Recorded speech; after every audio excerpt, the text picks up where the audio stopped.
You're listening to PetLifeRadio.com.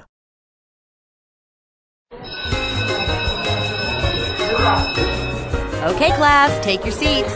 I said take your seats. Class, sit. Shh. I swear you're all acting like a bunch of animals. Pet Life Radio presents Teacher's Pet, where you'll learn how to understand and communicate with your pet and train them to be the best pet they can be. It's time to see the world from your pet's point of view.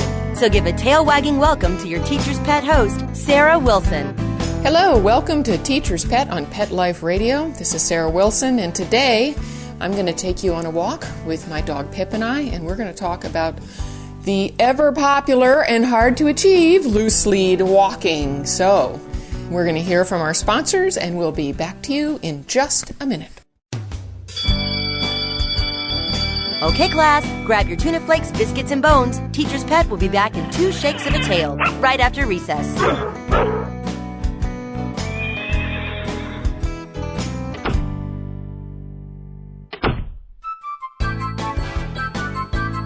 There's nothing like a shaggy dog, baby. They're shagadelic. And this is the place to find out how to have harmony in the household with your pets. Oh, yeah. So stop by our pad every week and get switched on, baby. Switched on to the show that's all about attitude. Oh, behave. With your groovy host, pet edutainer Arden Moore. Yeah, baby, yeah. Every week on demand on PetLifeRadio.com.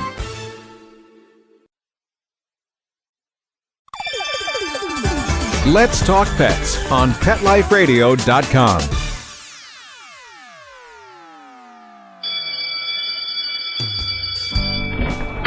Okay, class, hang up your collars and leashes. Teacher's Pet is back in session.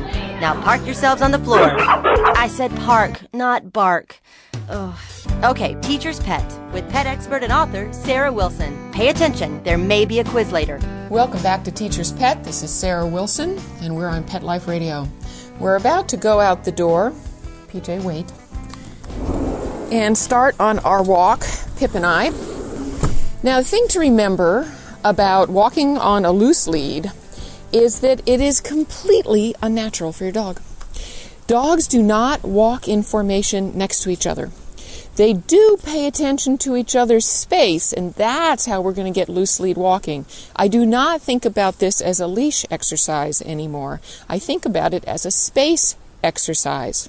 Think of it this way. If we were walking along and I was yanking you periodically, yanking you on the arm and telling you, targ, yanking targ, how long would it be before you guessed that what I wanted was for you to hop along on one foot? A long time, right?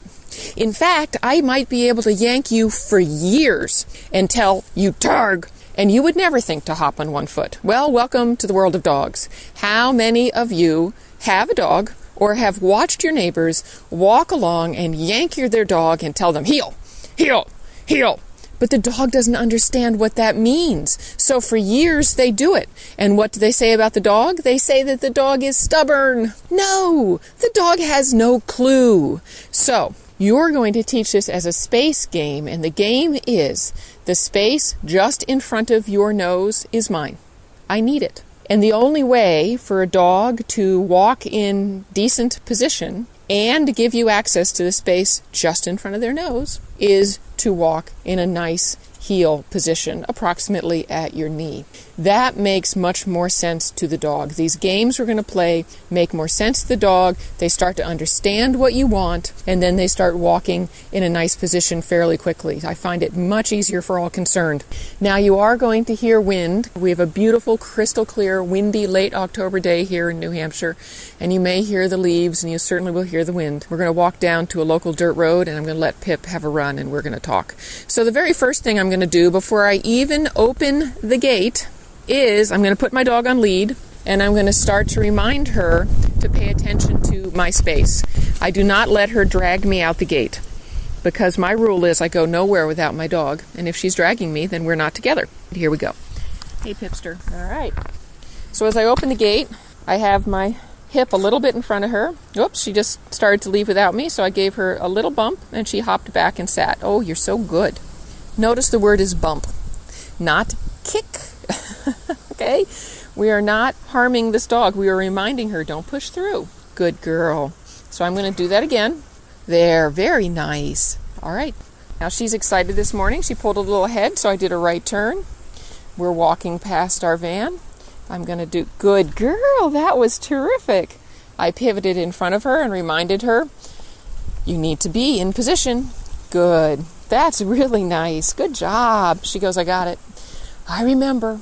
So we're walking along. My leash is in my left hand. It happens to be draped over a couple of my fingers. She's moving loosely. Good girl. Good.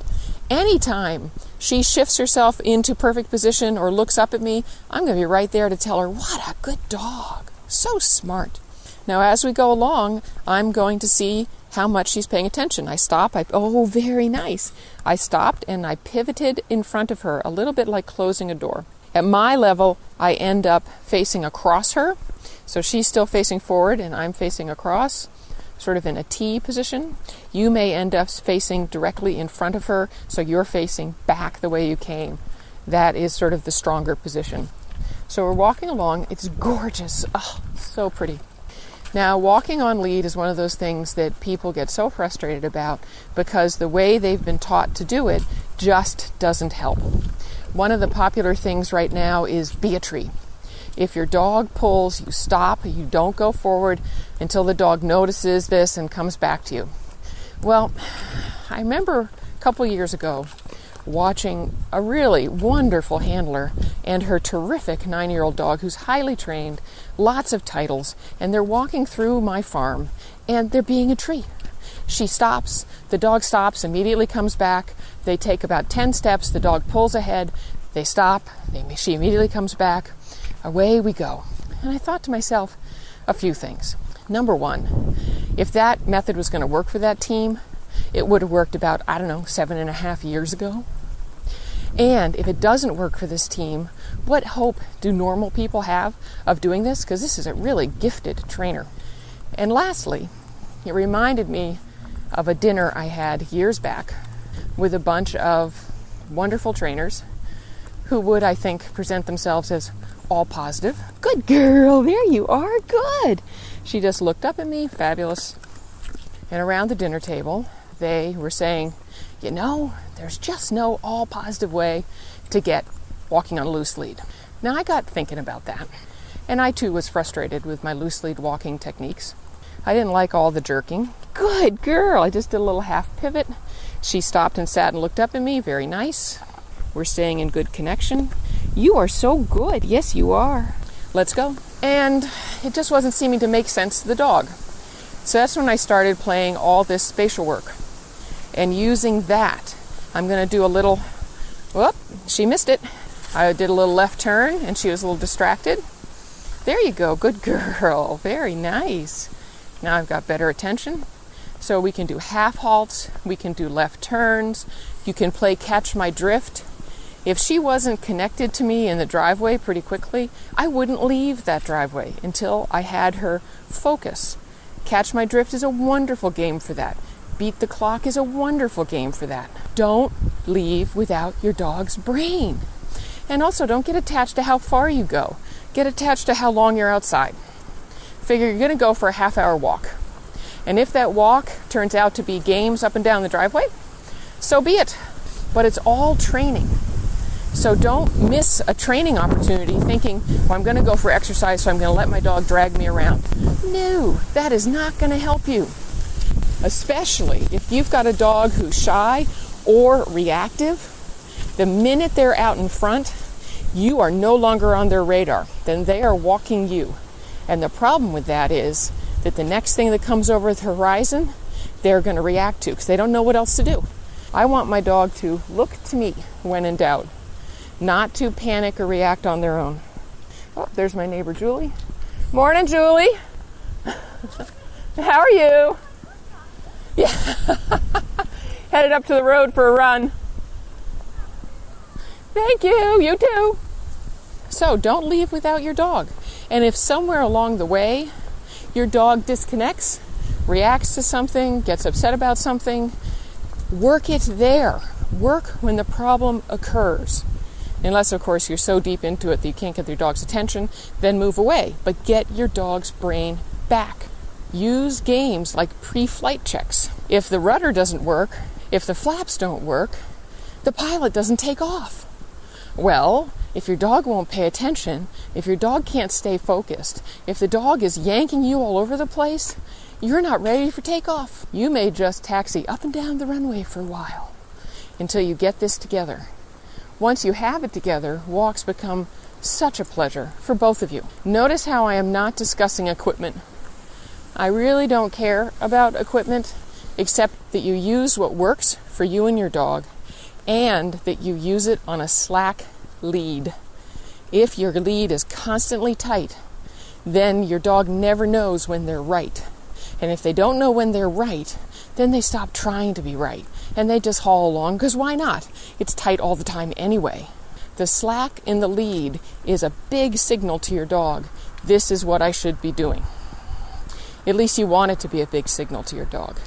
If it isn't, if the tight lead means pay attention and the slack lead means you're off, go play, then your off-lead work is going to really suffer because you've trained them. Slack lead means don't pay attention. For me, my lead is slack. Hi, sweetie. What a good girl.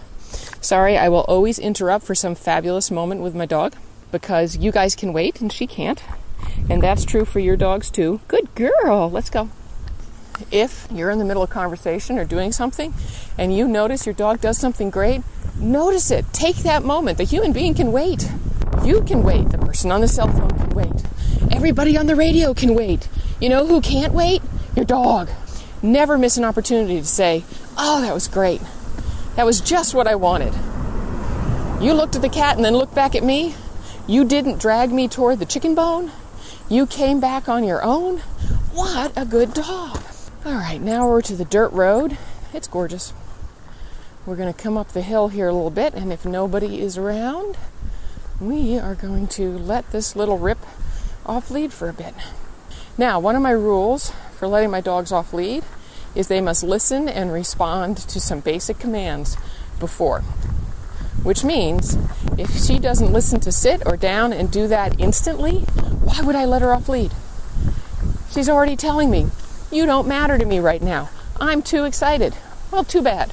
There's nothing out here that's more important than your responsiveness to me. So if I have to help her, I simply won't let her off until she's able to listen and respond. That's a wonderful reward, and it's a good message, right? Listening to me earns you everything you want. In this case, freedom. I look down this beautiful pine-lined dirt road. Sun is dappling through, and I don't see another living soul. Just the way I like it. Alrighty, let's see how the girl's doing. Pip, down. That's a good girl. Very good. Excellent. Okay, and off she goes. You notice the tone there? It's not, Pip, down. I remember going to a rally class a couple years ago in another state, and the head of the school was there demoing with her dog. And when she gave the dog the down command, she pivoted in front of the dog, raised her arm up fast, bent down, and snarled, "Dog, down!" I thought, oh my God, that's not how I want to give my dog a command, to threaten it. And this happened to be a very soft female of a very soft breed. Now, I don't think there's any excuse for doing that with any breed myself, but for a soft one, are you kidding me? No, do not threaten your dogs. Commands are not conflict. They are not threats. They're opportunities for connection. That's it. If your dog misses it, you help them. And you say to yourself, maybe I need to do more work in XYZ situation. This is the overview. I'm now going to sign off for a bit and walk with my dog. And I'm going to pick up with you in a minute when we get down to the sand pit, I think. And we'll talk about other things. But right now, I'm just going to enjoy this glorious Sunday morning. Be right back. You guys are going to listen to sponsors, and we'll pick up in a minute. Okay, class, grab your tuna flakes, biscuits, and bones. Teacher's Pet will be back in 2 shakes of a tail, right after recess.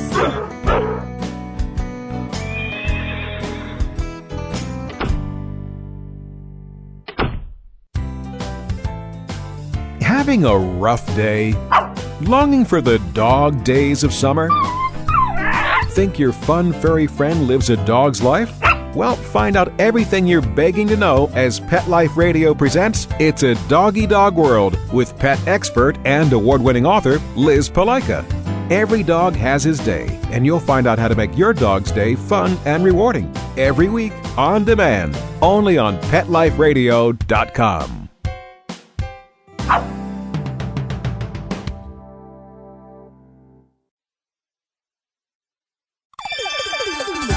Let's Talk Pets on PetLifeRadio.com.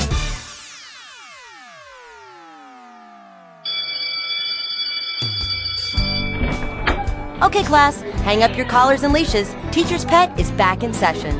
Now park yourselves on the floor. I said park, not bark. Ugh. Okay, Teacher's Pet with pet expert and author Sarah Wilson. Pay attention, there may be a quiz later. All right, all good plans come to an end. We were sitting down by the sand pit, about to talk to you guys, and what comes over the horizon but 5 dirt bikes and an ATV with guys all decked out. I got a little nervous. Pip got real nervous. So she started to spin and bark because she didn't know what the heck. And they didn't see us at first, so they were really zipping around. As soon as they saw us, they slowed down and went to the other end of the pit, which was very nice of them. But then I had a dog whose brain was gone. That can happen from time to time, especially with sensitive dogs. So the answer to that was not to allow her to panic, because that's not helping her, nor was it to console her or participate in her fear. Instead, I gave her things to do. Down, sit, back up, do lefts, whatever's necessary to get her brain back. And I got pretty demanding about that. Down was down. Not that I was correcting her hard for it in any way, but I was insisting that she do it right away and guiding her right away. My message to her is, no matter what's going on, the answer lies in looking at me, paying attention to me, following me.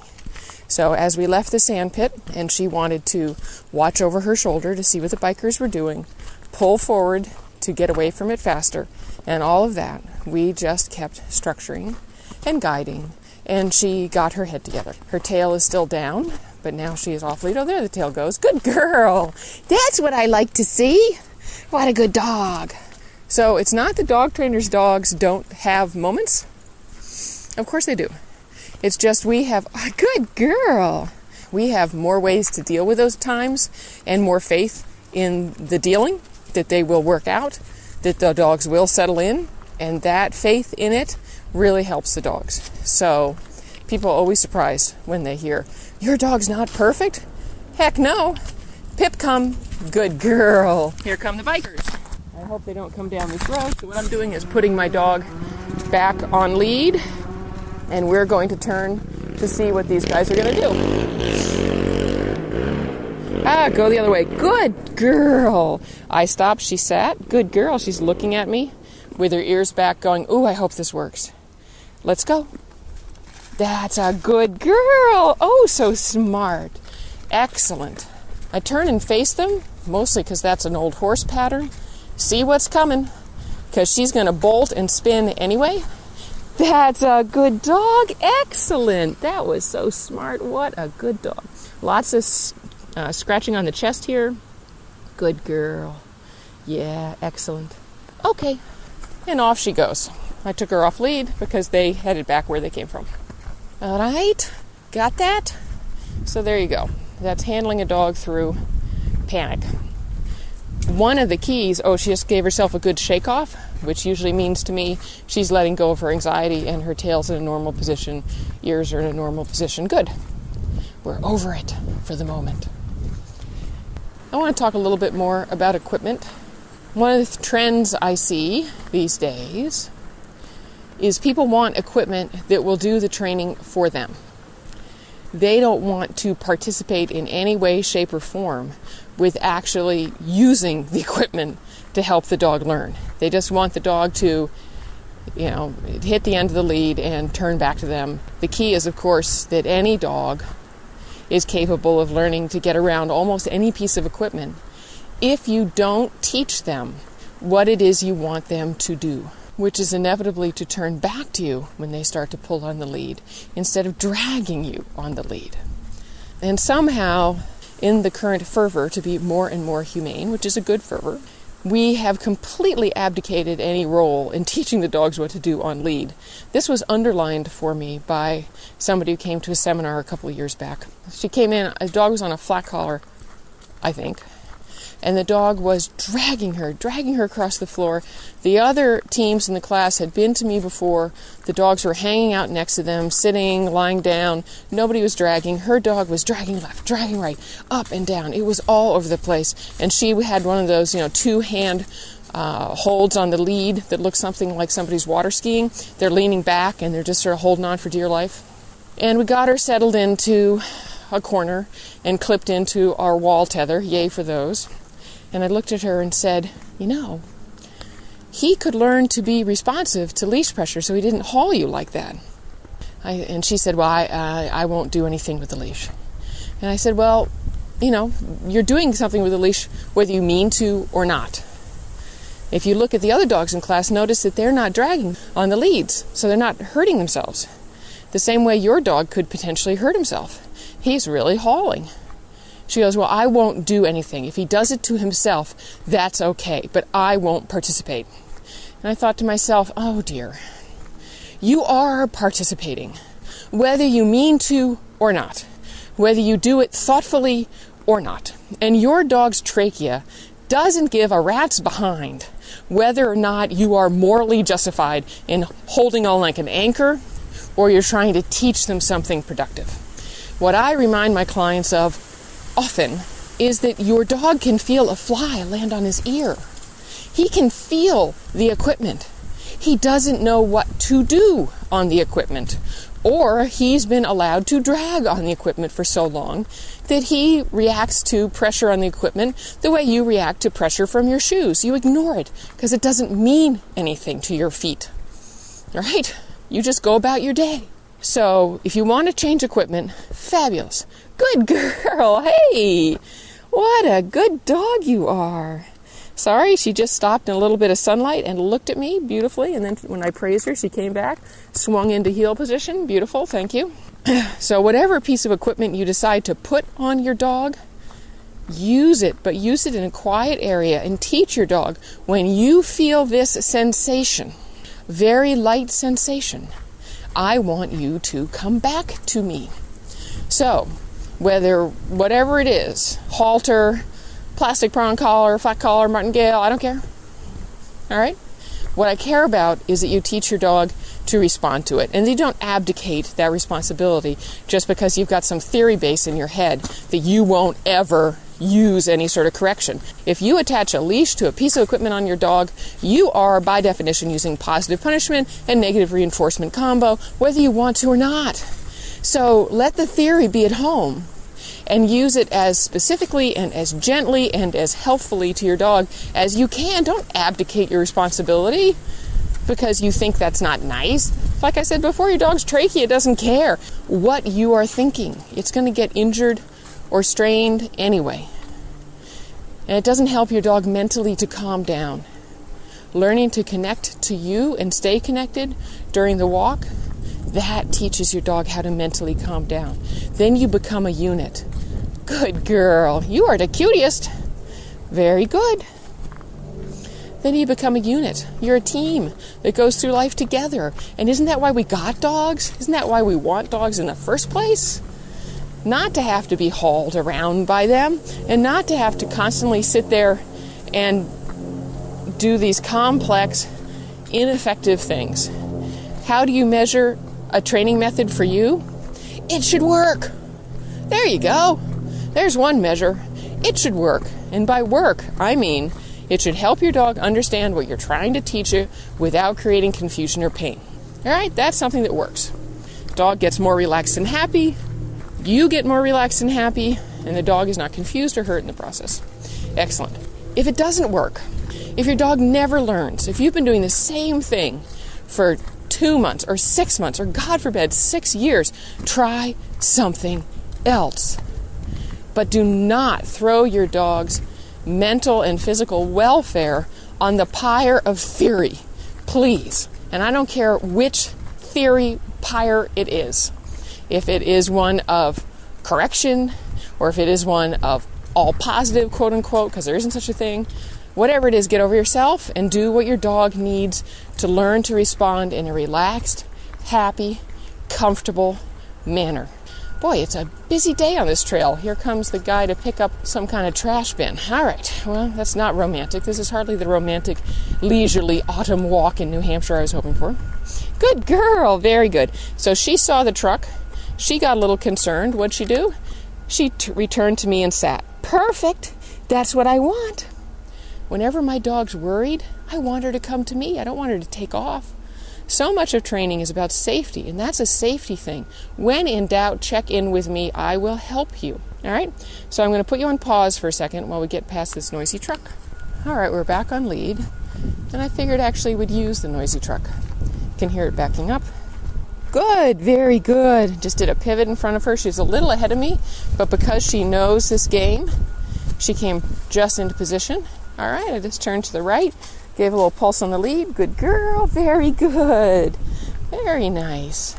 And she's falling back into position.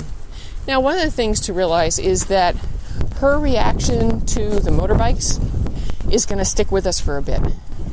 Dogs don't fake their emotions. When she looks really frightened, she is really frightened. And she's getting chemical downloads into her system that are going to affect her for a while.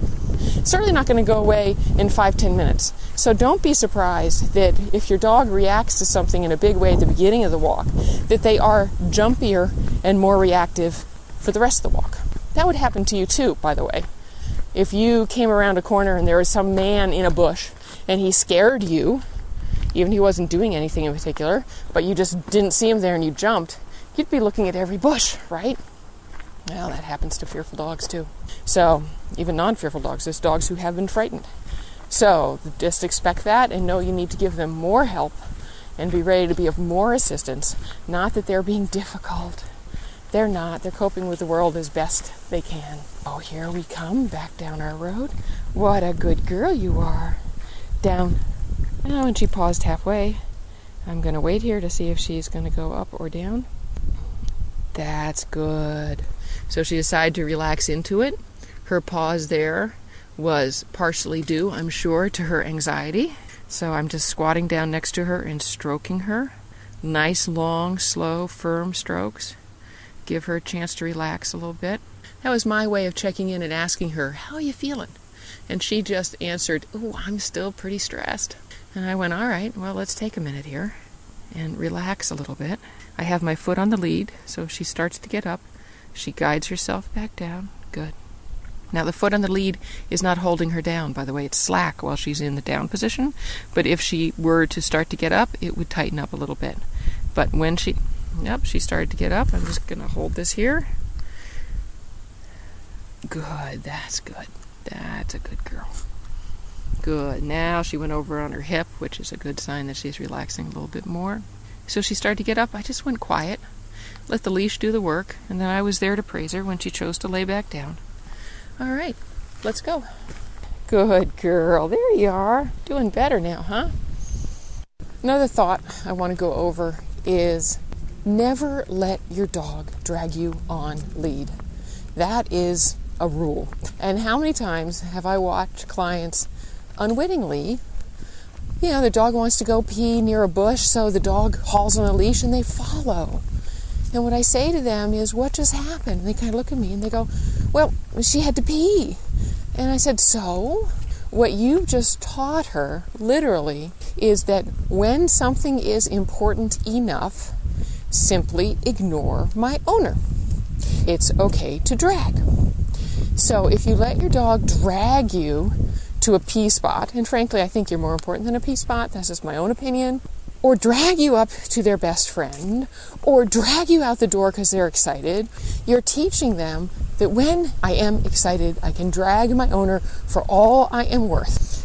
Another little bit of insanity that's going around the dog training community, luckily it's not spreading because it's so insane that people recognize the insanity generally, is this theory that it takes two to pull on lead. So if your dog yanks, your job is to release, because then they're not pulling you on lead. Of course, they seem to miss the glaring problem that the dog has now been rewarded for yanking on lead by getting freedom, which is a huge plus for most dogs.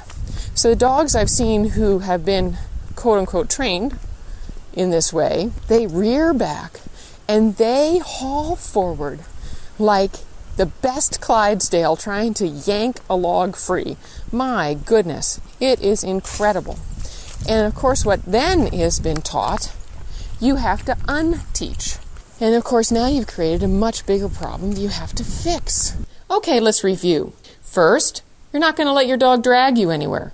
Dragging simply teaches the dog that when they are distracted enough, it's okay to dismiss you. No, it's not. There's nothing as important as their connection to you. If they want to go over and sniff something, they can stop, look at the item, look at you, and you can decide whether or not you're going to do that together.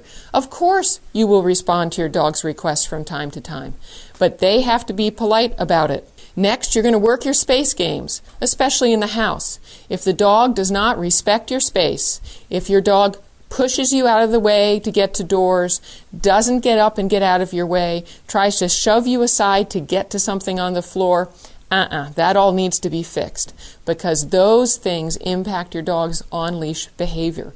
So work on games like Mine, that's in My Smart Puppy, and Mother May I, which is an advanced part of Mine, as well as the moving weight, which is another version of using the Mine cue. All these things build on each other. So you will see how quickly your dog and you progress once you start teaching foundation behaviors and then using them in various ways. All right? Then you start doing pre-flight checks out on the driveway, playing games, catch my drift, beat the clock, more Mother May I. Those things will lead to your dog listening to you and respecting you more on leash. What is the cue for good on-leash behavior? The leash. The leash itself is the most obvious cue. Those of you who love flexi leads, be very careful. Often what dogs learn on flexies is, if I pull hard enough, I will get more leash. Right? Your dog's walking along, they see something, they start to pull, and you reach down automatically and unlock it because you think, well, they just want to go look. What have you just taught your dog? You've just taught your dog, pull like a banshee because then I'll get more leash. No. Walk your dog on a regular leash. When you get to an area that you can exercise them, put them on the flexi, and even then, the dog is not allowed to drag. If your dog goes north, you quietly go south. When the dog catches up to you, praise, smile, give a treat if they're interested, and walk again. The dog goes east, you quietly go west. Do not start saying their name and patting your leg when you change directions. What does that teach your dog? That teaches your dog, don't have to watch me. Don't worry about it because I'll notify you when I change direction. No. It's your dog's job to notice and pay attention. So if you're going to use a flexi, use it safe, open areas without a lot of other dogs and people so nobody else is at risk. I do not like them on sidewalks. I do not like them by the road. I know too many people who have lost their dogs because the dog suddenly lunged towards the road, the flexi wasn't locked, and they get hit. Regular leashes for kids. If adults want to use retractables, just be aware of it and use it carefully. So you do your pre-flight checks. And then when you have your dog's brain, then you start going for a walk. And along the way, you can throw in these little games to remind them and to check in with them. But that's how you start to get your dog to think, all right, I should stay, 1, aware of where my owner is. 2, I should stay near their knee so that my owner can turn the way she tends to turn all the time. Who knows why, but she turns a lot in that direction. She apparently needs and owns that space. Once your dog understands that, things are going to be a lot easier. All right, so now you've got some plans. You've got some things you can do and work on. If you have questions, email me at sarah@petliferadio.com. And until next time, go out and have fun because Every dog can be a teacher's pet, and I'm going to go out and have fun with mine now. School's in session on Pet Life Radio with Teacher's Pet. Learn how to communicate with your pet, train your pet, and see the world from your pet's point of view. You may even learn a few tricks yourself. Teacher's Pet with pet expert and author Sarah Wilson. Only on PetLifeRadio.com.